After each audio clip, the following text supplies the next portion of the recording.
Luton 2, Palace 1. You're going to apologise to the Luton fans, James, especially the ones that are patrons that listen to the differential show. What for?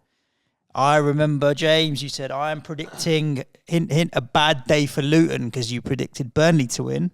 I did. You predicted Sheffield United to win. I did say that, yeah. You predicted Forest to draw, did you? No, you Everton to win. Everton to I predicted win. everyone to win but and Luton to lose. And there was a point at the end of it. I remember James saying, I'm predicting a bad day for Luton. It went completely the opposite. Yeah, in that it was a great day for Luton. Sheffield United and Burnley lost, and Luton ended up picking up the points against Palace. And the narrative in the media and generally is the Kenilworth Road factor of when they're at home and they've got this tight pitch, if they can get enough points at home, they might stand a chance of staying of course, up compared to what we have at Turf Moor. Well, that's why, and it's a home game and they won it. If Burnley don't sort their home format, they won't get enough points away from home just to keep them up, right? So they've got to sort their home format. And this was a home win for Luton, 2-1. It's also their first as well.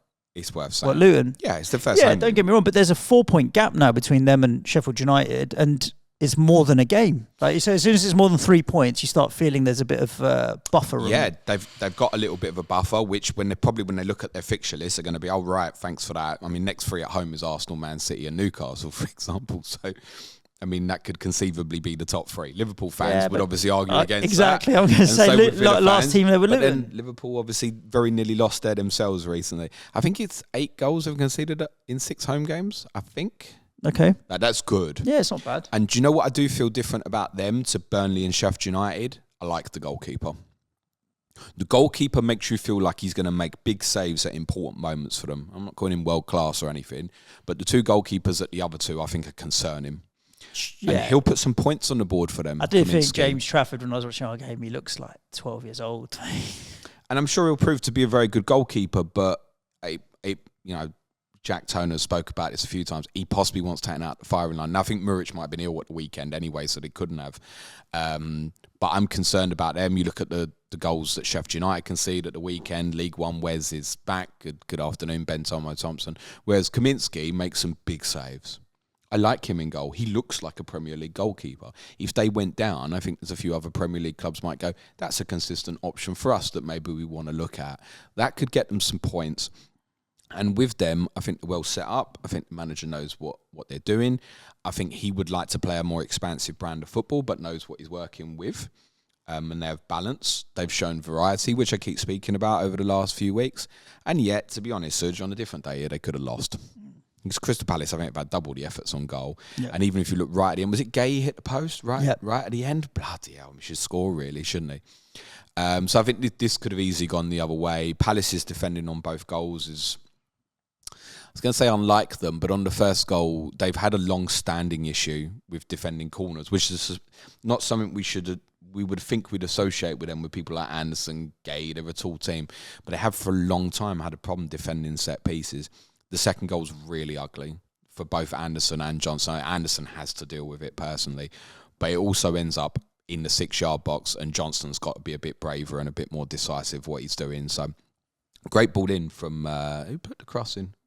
Couldn't tell you. Maybe not Elise. Get the assists up, shit, because it was a great cross. It was Brown scored, wasn't it? Whose assist was it? Was it? Ogbene's cross. Sorry, Ogbene. Yeah, great crossing. So. Yeah, great result for Luton, and as you said, they've got that little bit of buffer. It's worth knowing the fixture list is.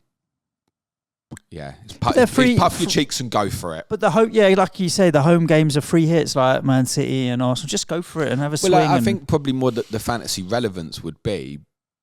Certainly, they're making games tough there. How do you feel about Captain Saka there, maybe in game week 15? I think that might be, if Saka has a good Saturday. I think next week people might think about, Haaland at Villa. Salah at Sheffield United would probably be the standout. Could it be rest day, though? It might be. So Saka on the Tuesday, and there's every chance you might get a leak of what the Arsenal team lineup is ahead of that deadline for game week 15, might last minute become quite popular for people. But right now, I'd think Arsenal go there and win 1-0, 2-0 would be my take. City probably don't go there and smash them. I think there will be a game where they get hit like a 5 or 6. And City are probably more likely to do that than anyone. Yep. Newcastle 4, Chelsea 1. We should spoke about Eze's injury, obviously. Again. We haven't got the... Hammy, right? No ankle this time, we think. How it wasn't a free kick, by the way, is really weird. There's conflicting reports on him. He's a keep if you think he's going to be back for the weekend. Otherwise, it's a sell. Obviously, brilliant goal from Michael Elise, who I said to you, I was concerned. I'm not even sure he starts because he had no pre-season. What a goal, which everyone's already forgotten about. The only thing I'd say with Palace is West Ham away, which isn't easy, especially if Eze is unavailable. Then Bournemouth at home, who have just picked up 2 really good results themselves. And then it's Liverpool, Man City. So I did think that investment in Palace was the week gone. I wouldn't go chasing that now, personally. So like Eze to Elise, you could look at it, but I'd rather look at something else, I think.